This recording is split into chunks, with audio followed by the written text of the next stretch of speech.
కాసేపట్లో Telugu Desam polit bureau సమావేశం కానుంది. ఏపీ తెలంగాణ పొలిట్ బ్యూరో సభ్యులు ఈ భేటీకి హాజరు కాబోతున్నారు. జన చైతన్య యాత్రలు, సభ్యత్వ నమోదుపై చర్చించబోతున్నారు. అలాగే జిల్లా నియోజకవర్గ స్థాయిలో జరిగే సమావేశాల పరిశీలకుల జాబితాపైన చర్చిస్తారు.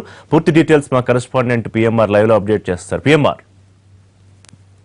Thank you Rishi. మరి కాసేపట్లో టీడీపీ పొలిట్ బ్యూరో సమావేశం ప్రారంభం కానుంది. వచ్చే నెలంతా కూడా టీడీపీకి చాలా కీలకమైన నెలగానే చెప్పుకోవచ్చు. జన చైతన్య యాత్రలు, అలాగే పూర్తి స్థాయిలో పార్టీ సభ్యత్వ నమోదు కార్యక్రమంతో పాటుగా తెలంగాణలో పూర్తిగా జిల్లాల విభజన జరిగిన నేపథ్యంలో అక్కడ కూడా క్షేత్రస్థాయిలో ఏ విధంగా కమిటీలు ఏర్పాటు చేసుకోవాలి, జిల్లాల వారీగా దానికి అనుగుణంగా అక్కడ పరిస్థితులకు అనుగుణంగా ఏ విధంగా కమిటీలు వేసుకోవాలనే దాని మీద కూడా ఈ పొలిట్ బ్యూరో సమావేశంలో చర్చ జరిగే అవకాశాలు కనిపిస్తుంది. దీంతోపాటు కేంద్ర రాష్ట్ర ప్రభుత్వాల సంబంధాలు, అలాగే రాష్ట్రానికి రావాల్సిన నిధులు, ఇతరత్ర రాజకీయ అంశాలన్నిటి మీద కూడా ఈ సమావేశంలో చర్చించున్నారు. సో ఈ సమావేశంలో ఎటువంటి అంశాలు చర్చకు రాబోతున్నాయనే దాని మీద మొత్తం మాట్లాడేందుకు పార్టీ పొలిట్ బ్యూరో సభ్యులు సోమిరెడ్డి చంద్రమోహన్ రెడ్డి గారు ఉన్నారు, అలాగే కాళ శ్రీనివాసులు గారు ఉన్నారు. ఆయన అడిగి తెలుసుకుందాం. సార్ చెప్పండి, ఏ అంశాలు ప్రధానంగా చర్చకు వచ్చే అవకాశాలు ఎక్కువ?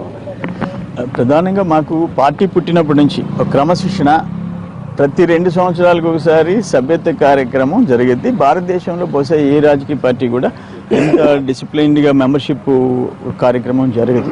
అదొకటి ప్రధానంగా ఉంది. దాంట్లో ఇప్పుడు మళ్ళీ తెలంగాణ రాష్ట్రం విభజన జరిగిన తర్వాత తెలంగాణ, కర్ణాటక, తమిళనాడు ఈ రాష్ట్రాల్లో కూడా సభ్యత్వము ప్రధానమైన అంశం. రెండోది ఏంటంటే మాకు మున్సిపల్ ఎన్నికలు వస్తున్నాయి, ఎమ్మెల్సీ ఎన్నికలు వస్తున్నాయి, జనచైతన్య యాత్రలు వస్తున్నాయి. 2 రాష్ట్రాల్లో జనచైతన్య యాత్రల గురించి కానీ, అదేవిధంగా కేంద్ర ప్రభుత్వం నుంచి ఏవైతే హామీలు ఉన్నాయో వాటన్నిటినీ సాధించుకోవడంలో పోలవరం కానీ ఇతర ఏవైతే అంశాలు ఉన్నాయో వీటన్నిటి మీద కూడా చర్చ జరిగేది. ఇంకోటి కూడా మీరు చెప్పినట్టు తెలంగాణలో 31 జిల్లాలు అయిపోయినాయి. రీఆర్గనైజేషన్ ఆఫ్ ద పార్టీ అంటే ఆల్మోస్ట్ ఇప్పుడు ఉన్న 10 జిల్లాలని 31 జిల్లాల్లో జిల్లా కమిటీలు కానివ్వండి, మండల కమిటీలు కానివ్వండి, వీటన్నిటినీ కొత్తగా ఆర్గనైజ్ చేసుకోవాల్సిన అవసరం ఉంది. ఆ అంశం కూడా ప్రధానంగా చర్చకు వస్తుంది. ఇంకా అనేక ఫీల్డ్ లెవెల్లో, క్షేత్రస్థాయిలో ప్రజలు ప్రభుత్వానికి మధ్య ఉన్న అంశాలు కూడా మేము దీంట్లో పొలిట్ బ్యూరోలో చర్చించుకుంటాం. సార్, ఈ పోలవరం అంశానికి సంబంధించి నాబార్డు రుణం ఇస్తామని, అలాగే ఇతరత్ర కొన్ని సహాయం చేస్తామని చెప్పి పోలవరానికి కానీ రాష్ట్రానికి ఇచ్చింది. కానీ దానికి చట్టబద్ధత అనేది ఇప్పటివరకు కల్పించలేదు. దాని మీద ఎటువంటి చర్చ జరుగుతుంది, అలాగే కేంద్రం మీద ఏ విధంగా ఒత్తిడి తీసుకురానుంది పొలిట్ బ్యూరో? మేమైతే ముఖ్యమంత్రి గారు కూడా చెప్పారు. మొన్న జైట్లీ గారు ప్రధానమంత్రి గారితో మాట్లాడి వెంకయ్యనాయుడు గారు ఏదైతే ప్రకటించినారో వాటన్నిటికీ చట్టబద్ధత అవసరం అనేది జైట్లీ గారు చెప్పారు. నాబార్డు రుణం ఇప్పిస్తాం, రీపేమెంట్ కేంద్రం నుంచి చేసుకుంటాము, రాష్ట్ర ప్రభుత్వానికి సంబంధం లేదని చెప్పినారు. అవన్నీ ఇంప్లిమెంట్ కావాలా, ఆలస్యం జరగకూడదు అనేది. ఏ పరిస్థితుల్లో 2018 ఆఖరికి పోలవరం ప్రాజెక్ట్ కంప్లీట్ కావాలా. ఇతర హామీలు స్టీల్ ఫ్యాక్టరీస్ అనండి, దూరాజపట్నం పోర్ట్ అనండి, రైల్వే జోన్ అనండి, లోటు బడ్జెట్ అనండి, క్యాపిటల్ ఫండింగ్ అనండి, ఇవన్నిటిని కూడా సత్వరం మేము కంటిన్యూస్ ప్రెషర్ పెడతాము. రాజీపడం మిత్రపక్షమైనా కూడా అవన్నీ చట్టం చేసే దానికి మేము ఒత్తిడి తెస్తాం. Right sir. అలాగే మీరు చెప్పండి, ఏమన్నా ఈ మొన్న ఇటీవల లోకేష్ ప్రకటించడం కూడా జరిగింది. ఆస్తుల ప్రకటన సందర్భంగా ఒక కామెంట్ చేయడం జరిగింది.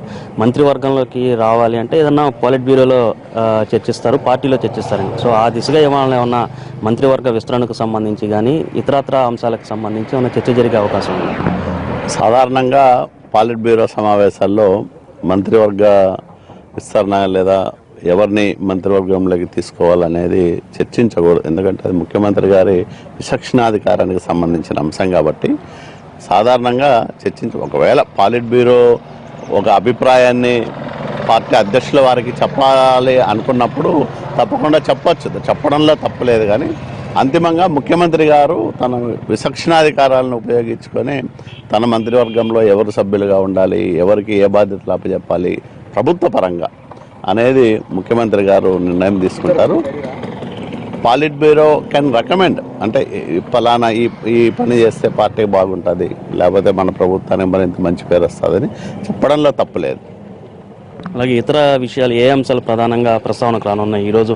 అంటే చాలా ఇష్యూస్, అంటే ఇటీవల వర్క్షాప్లో కూడా కొన్ని ఇష్యూస్ని మీరు ప్రభుత్వం దృష్టికి, చంద్రబాబు దృష్టికి తీసుకెళ్ళడం జరిగింది. సో ఆ అంశాలకు సంబంధించి మళ్ళీ ఏమైనా రికలెక్ట్ చేసుకునే అవకాశం ఉందా? అంటే ప్రభుత్వము ఎప్పటికప్పుడు ఆంధ్రప్రదేశ్ రాష్ట్ర ప్రభుత్వం ఎక్కడైనా బెస్ట్ ప్రాక్టీసెస్ ఉంటే వాటిని అమలు చేయడానికి సంకోచించడం లేదు. అట్లాగే ఈ విధానం మేము అనుకున్నాం కాబట్టి ఇది ఫలితాలు ఇచ్చినా ఇవ్వకపోయినా దీన్నే కొనసాగించాలనే అభిప్రాయంతో మా నాయకుడు చంద్రబాబు నాయుడు గారు లేరు.